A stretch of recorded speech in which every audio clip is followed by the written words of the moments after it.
Terceiro vídeo da série sobre sermões no Logos. Nós vamos hoje trabalhar o contexto. Vamos lá.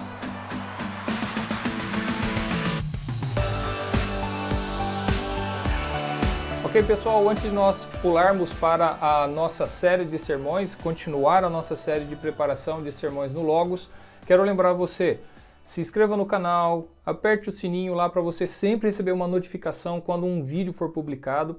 E não se esqueça que nós temos o nosso curso de Logos, o curso de 15 horas de treinamento, são mais de 130 vídeos. Então confira aqui na descrição desse vídeo, você tem o link para ele. No final do vídeo também tem as informações. Vá para o site aprendalogos.com e você vai também ter mais informações, mais detalhes lá.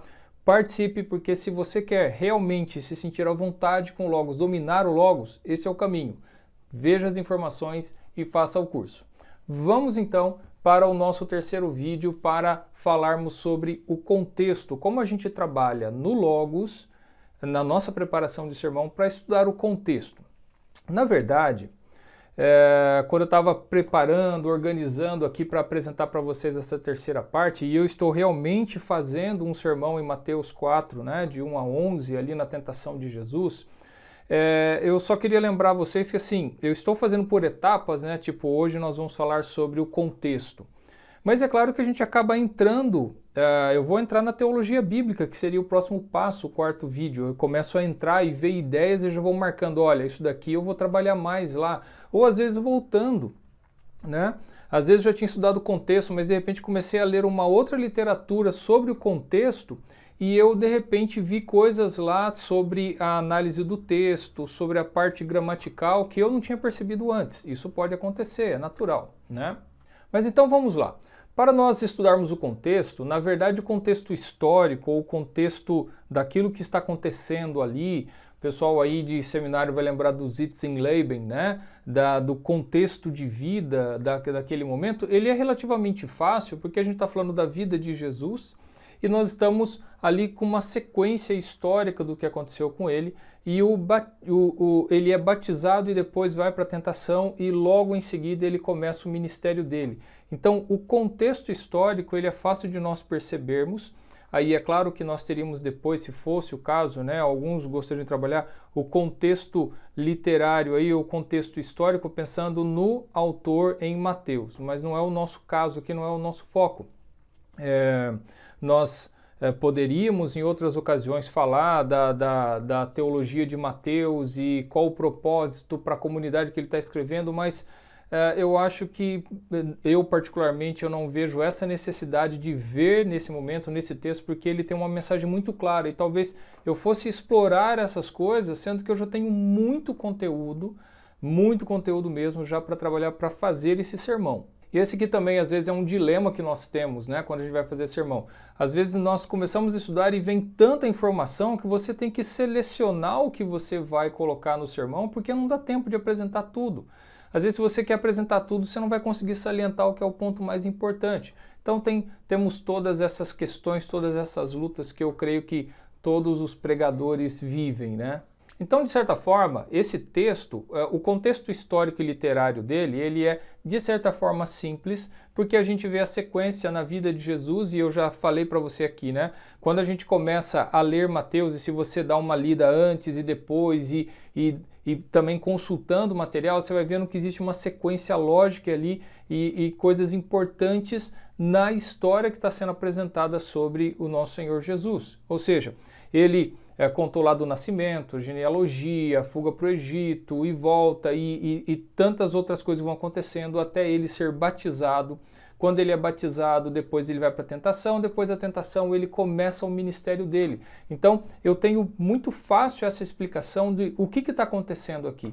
E o texto que nós vamos pregar, o texto de Mateus 4, de 1 a 11, está ali como o último estágio antes de Jesus começar o seu ministério. Então, isso a gente vai de nós conhecermos, de ler e reler, né, os evangelhos, de ler e reler Mateus, de perceber toda essa estrutura, mas realmente eu acredito que esse texto, essa perícope que a gente está trabalhando, ela é relativamente simples para ver esses contextos nesse sentido. Bom, você está vendo aqui atrás da minha tela a sequência, né, de passos para nós prepararmos um sermão, aquele que eu estou chamando aqui de toxa, né, o acróstico para cada uma dessas etapas. E nós então, nesse contexto, a gente começa a ler algumas coisas e algumas coisas vão surgindo. E é aqui também que eu começo realmente a me debruçar sobre comentários bíblicos, nessa etapa, né? Porque eles vão trazer muitas informações, porque às vezes o contexto literário, o contexto histórico, traz algumas questões culturais também, ou algumas informações que eu vou precisar de gente realmente que me ajude a entender, né?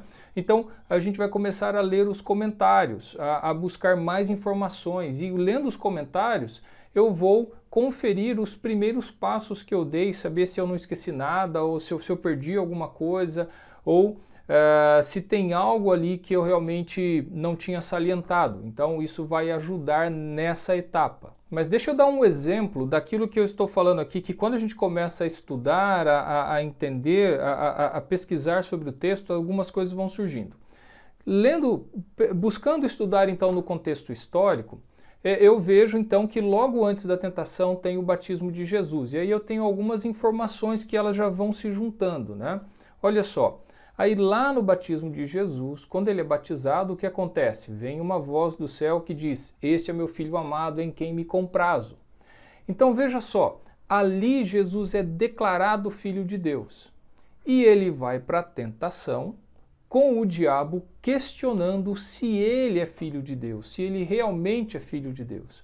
Puxa, eu já tenho um contexto, uma ligação muito forte, e aí falar do batismo é extremamente importante para eu explicar a tentação. E mais do que isso, eu já vou para a teologia bíblica, para uma teologia canônica, ligando, né, o fato de que Deus declarou para Jesus que ele era filho. E lá na tentação, o diabo questiona a afirmação de Deus. Facinho eu remeter claramente para a tentação de Adão e Eva, né? Ou seja, o diabo novamente vai colocar em dúvida, vai questionar a palavra de Deus. Então, essas informações que talvez eu possa, isso daí, puxa, é lá na teologia bíblica que essa informação eu segmentaria. Mas olha só, é uma coisa orgânica que a gente está fazendo aqui. Então surgiu essa informação, eu vou anotar ela, deixar guardado para o meu sermão, né? E até, de repente, como eu falei, de tantas informações que chegam, talvez eu não vá precisar salientar ou não precise falar disso se eu tiver coisas mais importantes, ou sim, ele vai ser importante para explicar o texto como um todo. Mas como eu falei para você, nessa parte é quando eu uso os comentários. Eu comecei a pesquisar vários comentários. Deixa eu mostrar para você o que eu fiz aqui no meu Logos. Eu vou abrir o Logos aqui para gente. Olha só, eu estou aqui no Logos então. E lembra que nós tínhamos esse layout, eu tenho esse ambiente que eu tinha montado aqui, né? E eu tinha aqui os comentários em português, esse daqui, né, do Hendrickson, esse do comentário Esperança. Só que daí eu tinha também esse daqui, que é o comentário através da Bíblia, mas depois eu fui pesquisar outros comentários. E olha uma coisa interessante, eu já tenho vários comentários que fui comprando ao longo do tempo, então você está vendo vários comentários aqui, muitos em inglês, mas vamos supor que você quer ter certeza que você tem em mãos todos os comentários de Mateus que você tem em português. Eu vou vir aqui na minha biblioteca e olha só, vamos supor, eu quero achar todos os meus comentários em Mateus que estão em português. O que eu vou fazer? Muito simples. Eu aqui com essa barra lateral aberta, eu venho em tipo, ela pode estar minimizada ou expandida, você clica em comentário bíblico. Agora eu vou em idiomas e clico em português. Então agora ele vai ficar só com os comentários em português. E agora eu vou digitar Mateus aqui, ó. Tá? Então eu tenho esses 4 comentários em Mateus. Tá bom? Eu já tenho 3 aqui, o outro não era importante para mim, mas olha uma outra coisa que já está aqui. Eu sei que eu tenho aquela série Foco e Desenvolvimento. Então, ó, eu vou fazer isso daqui, eu vou apagar tudo, eu poderia só ter clicado aqui e digitar Foco e Desenvolvimento no Novo Testamento. Eu clico aqui e coloco, olha só. Esse Foco e Desenvolvimento, ele me dá toda uma ideia de estrutura. Mas o que acontece então? eu comecei a ver os comentários e agora eu comecei a ler. E você tem que ler realmente e ler tudo que você pode para você estar inteirado sobre o texto que você está estudando. Deixa eu te mostrar o que eu faço com os comentários. Ó. Eu vou voltar aqui na minha ferramenta de sermão, tá? No meu documento de sermão, e olha o que eu fiz aqui. Você está vendo aqui, são as partes que eu retirei dos comentários. Eu simplesmente copiei uma parte, tá? Eu venho aqui e eu pego a seleção aqui e copiar, e eu venho aqui e jogo aqui, tá? Clicar aqui, Ctrl V. Ele colocou aqui para mim. Então, o que eu faço? Eu vou marcando tudo o que eu acho interessante nos comentários. Eu recortei aqui, eu trouxe para cá. Então, você está vendo aqui, ó, essa parte aqui, tá? Olha só tudo o que eu anotei lendo dos meus comentários para eu poder entender melhor esse texto. E aqui, como eu estou falando, eu faço isso, eu já jogo direto aqui na ferramenta de sermão, não é porque ele não vai ficar aqui, eu não vou usar ele aqui. É só porque eu já organizo melhor, eu depois vou ver, isso daqui é só para eu guardar os locais onde eu recebi informações importantes, e daí depois eu vou apagar ele daqui, porque ele não vai ficar aqui no meu documento de sermão. Assim como você poderia criar um recortes, né? Aqui, documentos, novo, recorte, que seria talvez o mais apropriado para isso. No meu caso, eu não quis fazer dessa forma, porque eu não estou fazendo um recorte, uma coleção de um tema em geral. Eu uso recortes para quando eu estou estudando um tema, um assunto específico, e não era esse o caso. Mas você poderia fazer o mesmo em recortes e abrir, tá? Aí é uma questão de como você quer trabalhar, ok?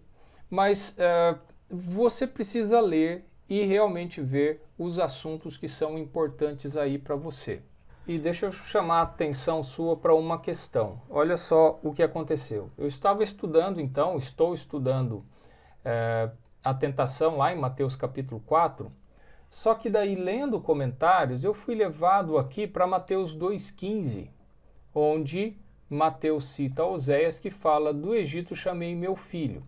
E veja só, o comentário Esperança, ele vai falar para mim que essa daqui é a primeira vez em que Jesus é chamado de Filho de Deus, é apontado como Filho de Deus.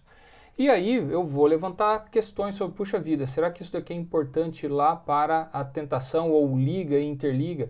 E aí podem surgir várias ideias ou tentativas de achar informações e ver também, verificar se aquilo que os comentários estão dizendo é realmente fato. Então o que aconteceu no meu caso aqui? Eu falei assim, puxa vida, né? Satanás está questionando se Jesus é realmente o Filho de Deus. No batismo, Jesus foi declarado Filho de Deus. Eu tenho essa informação agora aqui, lendo os comentários, foi remetido para cá, de que essa citação do Egito chamei meu filho é a primeira vez em que Jesus é chamado, é colocado como Filho de Deus. E aí eu fui lendo os comentários, não de Mateus 4, de 1 a 11, mas comentário daqui, que foi quando eu tive mais informações ainda.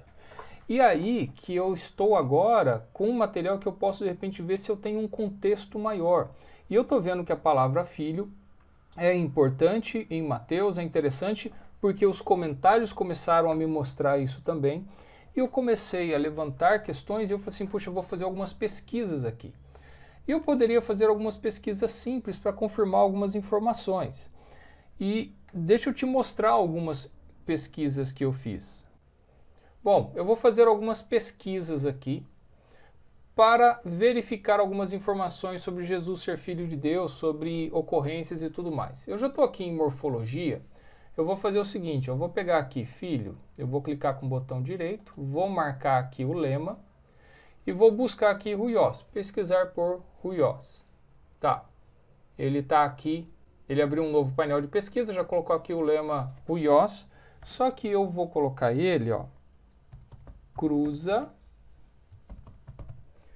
Jesus. Ou seja, todas as vezes em que Ruiós está se referindo a Jesus. Então agora você está vendo aqui várias ocorrências e veja só, Vou fazer uma visualização gráfica desse resultado. E por que eu estou fazendo? Para saber se tem muitas ocorrências desse conjunto em Mateus. E sim, Mateus é o que mais tem referências a Jesus como o Filho, né? Então, como ele sendo chamado como Filho, seja Filho do homem, seja Filho de Deus, mas Jesus sendo referido como Huios, como Filho. Então, o que eu fiz aqui? Eu cruzei a informação, ou seja, essa palavra tem que estar sendo dirigida, está cruzando também esse dado à pessoa de Jesus. E aí eu vejo que realmente em Mateus muitas vezes Jesus é referido como filho. E eu gostaria de chamar a atenção sua nesse momento aqui, é o seguinte, eu estou fazendo algumas tentativas de pesquisa e às vezes, para não dizer muitas vezes, eu não tenho resultado nenhum, tá? A gente não pode ficar também com a ilusão de que, olha, se você colocar uma pesquisa no Logos, ou se você está procurando por tal coisa, você acha na hora desse jeito. É claro, o software ele te dá na hora tudo que você precisa, mas às vezes você está buscando uma informação ou você está tentando achar uma coisa que não está no texto bíblico, né? Então, mas a gente vive de várias tentativas, de muitas vezes procurar. Então tá, achei uma informação interessante, né? Jesus sendo referido como filho ocorre mais em Mateus do que em qualquer outro lugar do Novo Testamento. Essa é uma informação legal que eu posso guardar e colocar lá no meu sermão. Então o que acontece? Eu tenho, os comentários me falaram isso, me deram a entender falando que Jesus como filho é muito importante em Mateus. Tá, eu fiz uma pesquisa e confirmei que realmente isso é fato. Então eu tenho mais um dado para guardar para o meu sermão. Uma outra coisa que surgiu para mim, que já vem de um tempo atrás, é exatamente esse texto aqui de Mateus 2,15, essa citação do Egito chamei meu filho, eu até acho assim, puxa vida, né? Porque se você conhece Oséias 11, da onde sai esse texto, você vê que aquela é uma descrição bem negativa sobre o filho, naquele caso que é Israel. Do Egito chamei meu filho, lá em Oséias 11, está se referindo ao povo de Israel. Só que ele vai falar lá, vamos dar um pulo lá em Oséias capítulo 11. Deixa eu abrir uma nova Almeida aqui.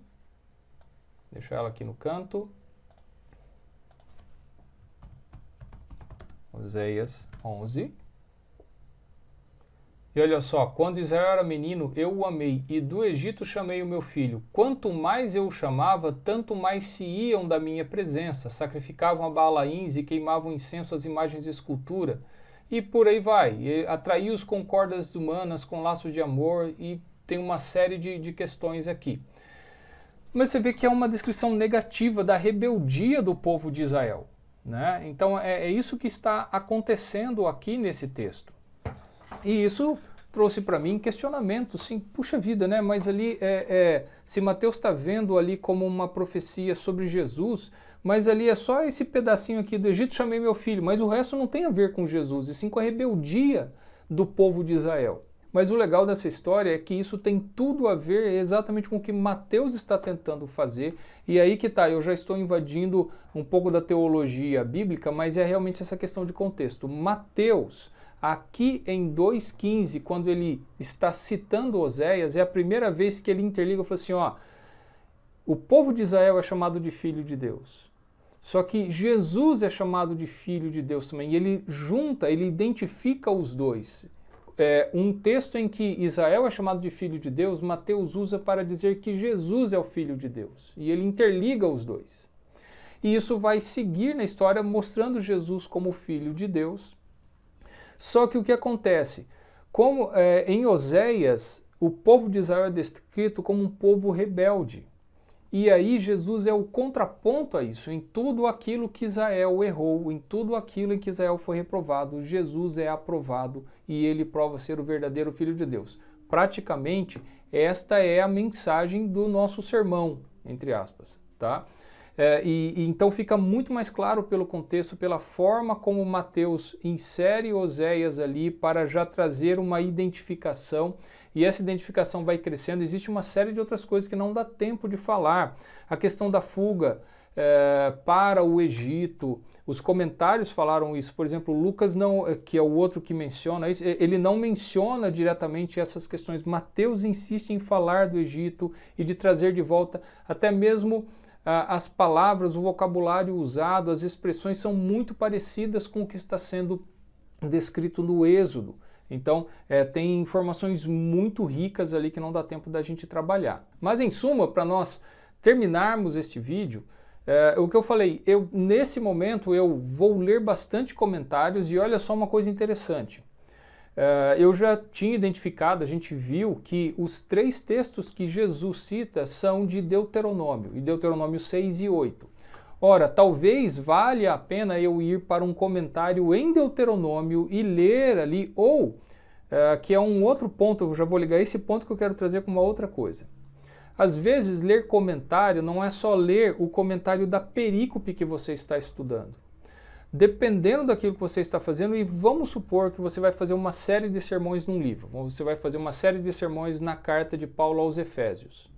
Ora, não adianta cada semana você ler o comentário sobre a perícope específica que você está estudando daquela semana, porque antes disso talvez você tenha que ler todo o começo do comentário, a introdução, quais são os pressupostos e a visão geral sobre o livro, a teologia do livro. Então, às vezes, não adianta ler só o comentário, só a perícope ali, tá? Só referente àquela perícope que você vai pregar. Às vezes você tem que voltar e ir lá para a teologia. Como no meu caso eu fiz em um dos comentários, eu fui ler lá aquele no foco e desenvolvimento, também no comentário esperança, eu fui até o começo do comentário em Mateus, falou assim, qual é a teologia de Mateus, qual é a mensagem de Mateus e tudo mais, que trouxe para mim mais informações, como no caso, aquilo de falar que filho, o termo filho é muito importante, eu achei lá na teologia de Mateus e não na perícope em si, tá? Então é importante a gente ter noção disso, porque você tem que estar muito bem confortável, entendendo muito bem o livro como um todo, para você poder falar de uma parte do livro.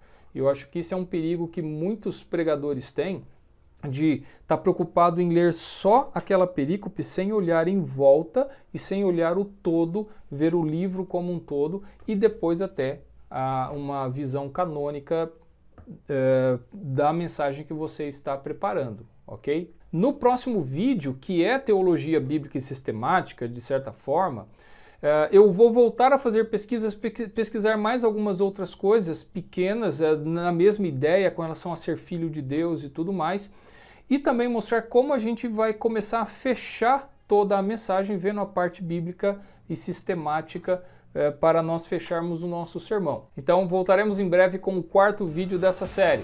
Até mais!